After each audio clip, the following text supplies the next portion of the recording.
You have a video this week. I know. Steve watched. Steve was embarrassed. Pastor Steve made a video for me. So thank you, Pastor Steve. We much appreciate. Welcome back to week 2 of creation orientation. It's creation in reverse, but I feel like we're getting an orientation of what we are called to do as creation itself, caring for creation as well.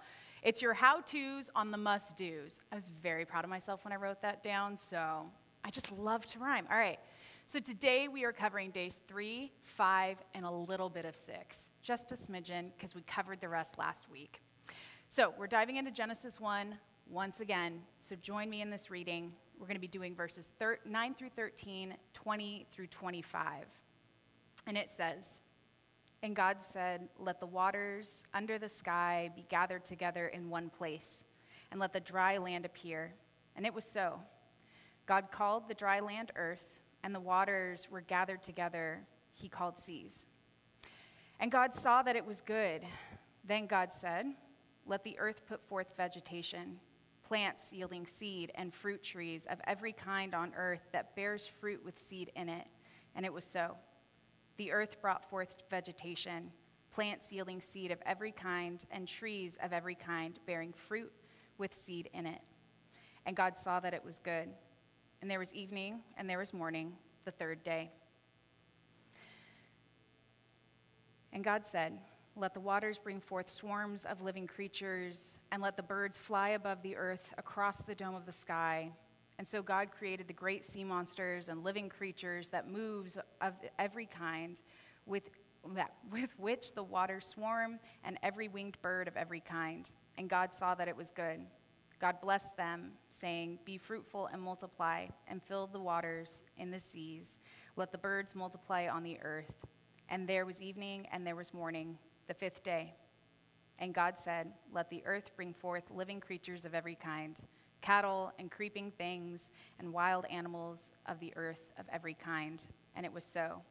God made wild animals of the earth and every kind, and the cattle of every kind, and everything that creeps upon the ground of every kind. And God saw that it was good." Join me in prayer. Gracious and holy God, to break down the beauty is impossible. To be able to describe each intricate moment of creation, God, would take a lifetime. Take more than one lifetime.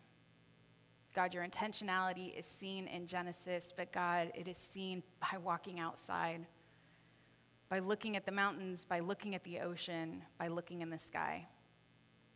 God, I pray that as we talk more about caring for this creation you have given us, give us guidance, give us opportunities, and give us wisdom. Speak through me, and may my words be a form of worship to you. Amen. I will start by saying that I'm not speechless when I walk outside. So I grew up with a grandfather who was a botanist, so looking around and looking at little things was kind of a big deal. We stopped everywhere. The big thing was to pick me and my brother up from school on Thursdays, and we would go to Azusa Canyon. The thing about Azusa Canyon, it used to be crazy wildlife, narrow pathways. Now it is the most beautiful bike path you have ever seen in your life. But back when it was all shrubbery, we used to be able to go over to the dam. And you could sit there, and right after they closed it, it was our favorite time to go because there were tadpoles. You would have all these random spots throughout the covering of just pools of tadpoles. And I loved seeing them grow, but my favorite was when they just got big enough, we would take a fish net and a 5-gallon Home Depot bucket, fill it with some swampy, gross water, and pop some tadpoles in there. We would take it home, put them in a 10-gallon tank, let them grow, and then release them again once they got too big. My favorite year was right before my brother and I, we moved to a new house, and we were in our old backyard, and my brother and I were begging my grandpa, "Can we please go to Azusa Canyon? We want to do this one more time before we move." And he goes, "Okay, fine, we'll go." My brother and I decided instead of just a scoop, we were going to do a couple scoops, and we were like, it's going to be fine. We have so much space. 10 gallons is a lot of water. We get home, they start growing, and we quickly discover 10 gallons is not a lot of water for amphibians because they also need land. So very quickly we realized we need 2 tanks. So my dad very graciously goes out to Petco and buys us another tank, and we quickly realize that is not enough. So instead of buying another tank and just having 2 empty tanks to take to a new home, we decided to go return them early. This was the first time that we had gone back early instead of once they were like fully grown. So when we got there are still tadpoles, but there are now hundreds of baby frogs where we have never seen them before. Usually, by the time we would get there, they're gone. But this is their home right now. This is where they live, undisturbed by humans, except for these 2 elementary school kids who have no idea what nature is and are stressing our grandfather out by stomping around, so excited about these frogs. The reason I say all of this is I think that was the first time I recognized I have things that I want, but there are things that creation needs. I want to have all of these frogs. I would love to have every single frog. As an adult now, very smelly. I understand why my mom wouldn't let them inside. Icky. But at the same time, as a kid, it was so interesting to watch a fish become a fish with legs, to become something that lives on land, but also goes in the water. Our God created that. That was intentional. There was a purpose behind it. God didn't just say, all right, there's water on the ground. I don't like water. We're just going to create land. God said, I'm just going to separate them. There's going to be space between them. There's subtle things that we don't always think about. Last week, I badmouthed math because I don't like math. I stand by it, but I'm going to contradict myself in the same breath. One of my favorite things is to look at flowers. I love flowers. I love the pleasantness of looking at them. And here's the nerdy part. Not nerdy because I know it, but because Google told me and Miss Nancy told me, because nerds. There's a thing called the golden ratio and also Fibonacci. If you don't know who that is, he's Italian. But his sequence is what we look at daily. When you look at a flower and you go, that's a beautiful flower. 9 times out of 10, it's because it follows the golden ratio and the Fibonacci sequence. They are perfectly spaced out. They are perfectly proportioned to the bulb itself. It's a whole math thing. You see it in conch shells too, the way their pattern starts so small and it gradually goes out as the shell grows. It's all math, and it breaks down to like decimals. We're talking like pi, 3.14, blah, blah, blah, blah, blah, because no one cares. Except for God. God is sitting here going, you don't understand the intentionality I put into this unless you sit and you enjoy it. Here's the part that blows my mind the most. Our brains have a chemical reaction when we see something pleasant like that. It actually releases hormones that remind us that is pleasant visually.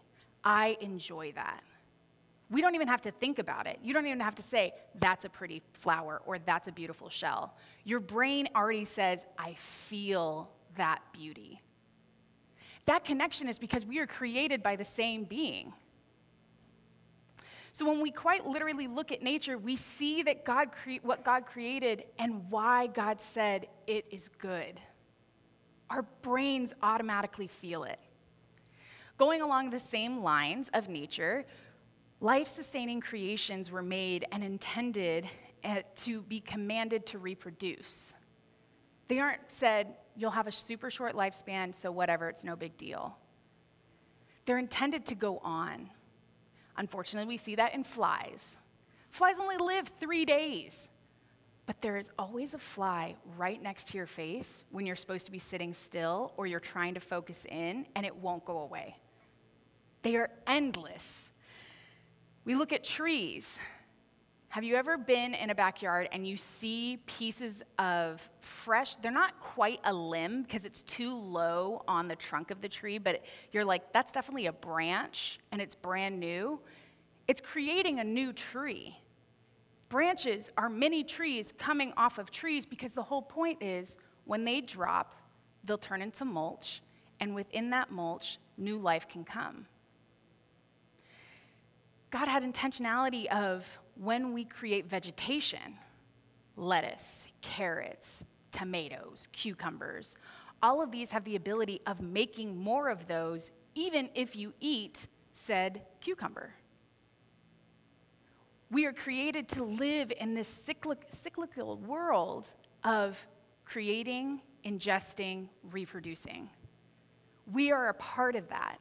We have been offered an opportunity to step into that.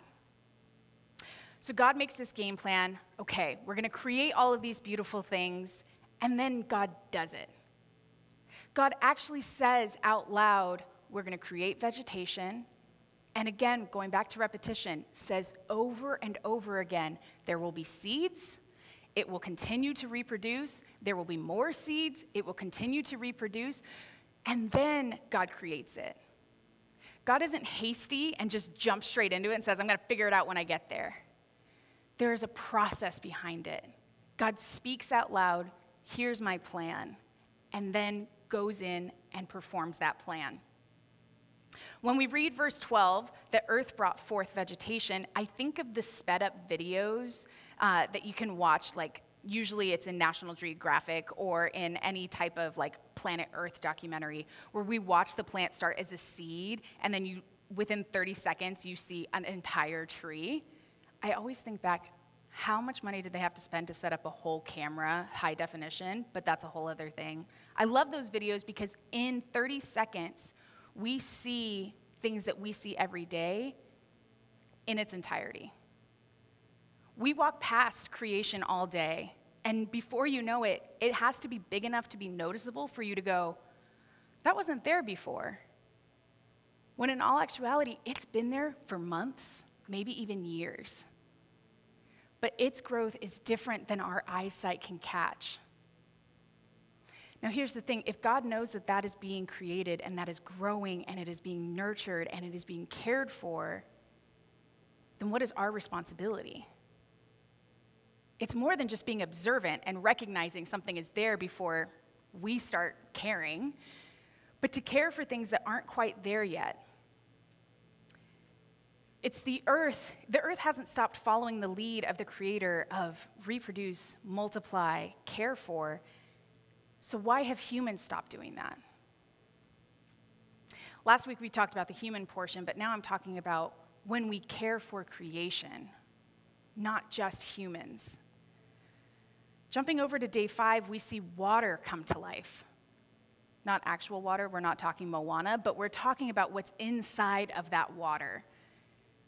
It's filled with fish. Sea monsters specifically kind of love the idea of that was at the forefront of the author of Genesis' mind was there are sea monsters. The end, that's the end of that portion. Also, shout out to the Loch Ness Monster. I really hope she's real because dream come true.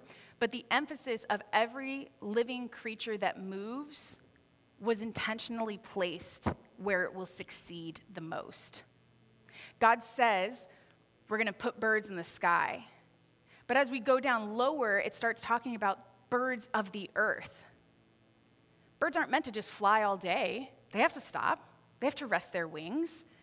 God doesn't command them, you have to fly. There's no other option.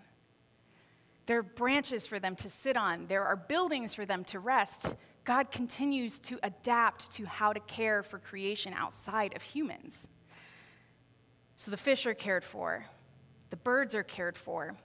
And now we see this pride of the Creator showing through creation, and we're not even done. Because again, there was evening and there was morning. That's the 5th day. We're into the 6th day. So usually when we see that God recognizes that something is good, it's followed by there was evening, there was morning.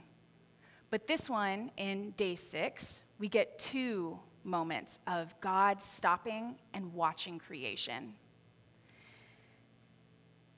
God stops and looks at the earth. And it says, God does not just give the command during the creation process, but God gives the command after animals are created, the command to reproduce and multiply. But before then, he says, we need multiple kinds on the earth. We need cattle, creeping things, wild animals. I don't know about you, but when I was a kid and I read this portion, I read it as creepy things. I never read it as creeping things, as in like we're talking bunnies and lizards. I read it as creepy things.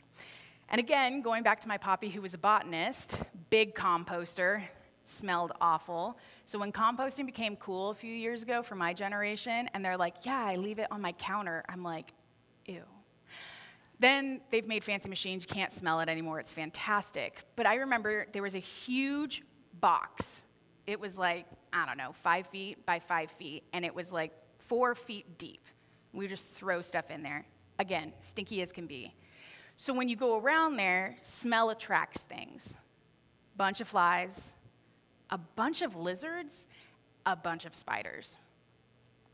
And I remember, ants was the other thing, especially with the fresh stuff right on top. They were never at the base of the box, they were always on the lid of the box. And I remember one day pushing aside all the ants and like getting so annoyed because, of course, when you push ants, that means they're now on you. So now I'm getting extra annoyed because now there are ants on me and there's ants on the box and I didn't fix anything and now I'm frustrated and I'm just getting annoyed and I'm just swatting at it. My grandpa stops me and goes, "What are you doing? Calm down." And I'm like, "Why do there have to be ants here? Like, what are they even helpful for?" And he goes, "Leah, they're breaking everything down for me. Do you think I come out here and I like chew everything and spit it out?" He goes, "No." He goes, "That's why we need the lizards. That's why we need the ants." And he's like, "That's why we need the spiders." And I'm like, "But these are creepy, icky things. Why do we care about them?" And he told me to start paying attention. When we see beautiful things in our garden, look at the ground. When you look at the ground, you see creepy things. Because if the soil wasn't tended to, you wouldn't see the rose that is so pleasant to our eyes at the top of the bush. Because it starts down low and goes up. I still think things are creepy, but now when we think of the creepy things, we even have to care for them. Our job is to make sure that we care for this chain of sustainability. Nature was built with a purpose. The food chain could show us that, but our job is bigger than being considered the top of the food chain. We need to start asking ourselves, just because we can, should we? God created us with a mind of our own. We are not being commanded every second of every day to do something. We were given one commandment. It was to care for one another and to care for creation. That is the first thing God commands humans. It's before we get to the law. It's before Jesus reminds us of what the law is for. It is to care for what we see in front of us. Miss Nancy and I were talking a few months ago about this idea of decision making. Each day we have to make thousands of decisions, whether we know it or not, very similar to looking at beautiful things. We have to ask ourselves, all right, am I going to wake up right now? Can I sleep in? Am I going to eat first, or am I going to brush my teeth first? Am I going to sit down and stare at my dog, or am I going to let him go to the bathroom? These are the choices we have to make each morning. If you don't make those, I do. Then we have to ask ourselves as we're leaving the house, what am I going to do in my decision making before I leave my front door that is going to impact the world around me? Do I carry around my reusable water bottle all day, or do I just pick up a water bottle at the gas station on my way to work? Do I take the time to create a pile of clothes for donation, or do I just throw them away because I don't want to deal with the clutter? Do I plant the flowers that I really, really want in my garden so that it looks beautiful, or do I research what shrubs and flowers in my area best help the bee population with pollination? I know that this company doesn't make their products ethically or sustainably, but it's cheap and I want it right now. We have to make these decisions every single day. And a lot of times, these ideas and these decisions come from, I want to do. I want this. And then you fill in the blank. In the 90s and the early 2000s, the youth group slogan was WWJD, what would Jesus do? We had bracelets. It was a whole thing. You usually wore 5 or 6 because you didn't get the color you wanted the first time. But I think it definitely applies in this moment as well. In 2023, when we realize now more than ever how powerful our purchasing power is, we've kind of run out of excuses. We either live a little more inconveniently than we did before, or we live a life of temporary comfort to the detriment of God's creation. So when we go out and we make our purchasing powers, or we get annoyed with the pests in our backyard and we call the pesticide company, what if we stopped and asked ourselves, what would God have me do? If we asked ourselves, what does creation need? I don't want to walk the 5 feet to throw this away, so I'm going to leave it on the bench and hope it doesn't fly away. I really don't want to walk today. It's too, busy, so I'm just going to drive. I don't want to ride my bike because I might get hit, so I'm just going to drive. When we remember that these decisions are small but long-term, it can feel very daunting. Because we start realizing we have so much more control in what happens to the world around us than we would want to. Being comfortable is nice. To be at ease is a beautiful thing. But to remember that our impact today has the opportunity to help or hurt creation hundreds of years from now, we have to decide. You don't get to say, I don't want to be a part of that. I'll do something else. In this moment, and I truly believe in pretty much this moment only, we live in a black and white world. It's either do or don't do. Remember that we've been given dominion over creation, not a dictatorship.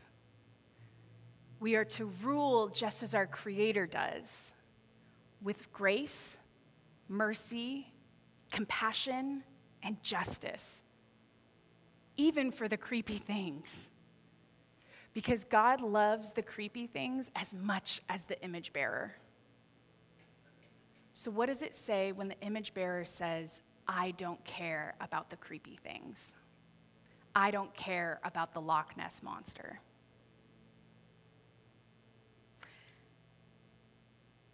I want us to go into this week not scared that we're going to make a mistake, because I promise you we will.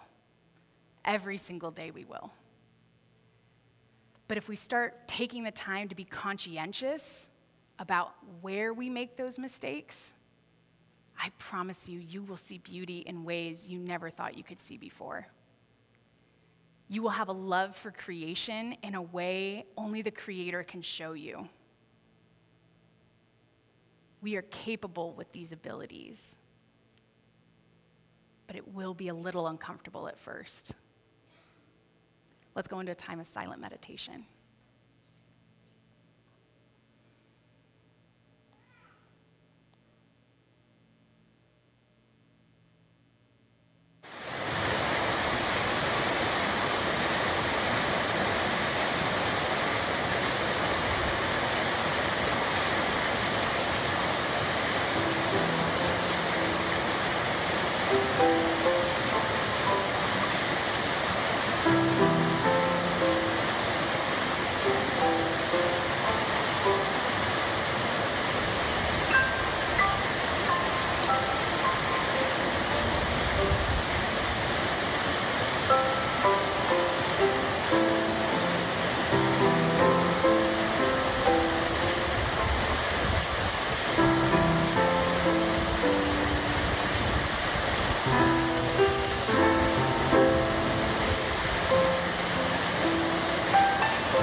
Gracious and holy God, I pray for eyes to see this week. May we start small with appreciation. May we walk outside our doors and look at what is around us and truly embody and understand why you looked at it and said it was good. God, it is still good. You are still working through creation. Embolden us, empower us, work through us to tend to this creation. Make us rulers of compassion. Make us rulers of thought-provoking action. God, bless us this week as we care for your creation in ways only you can show us. In Jesus' name, amen.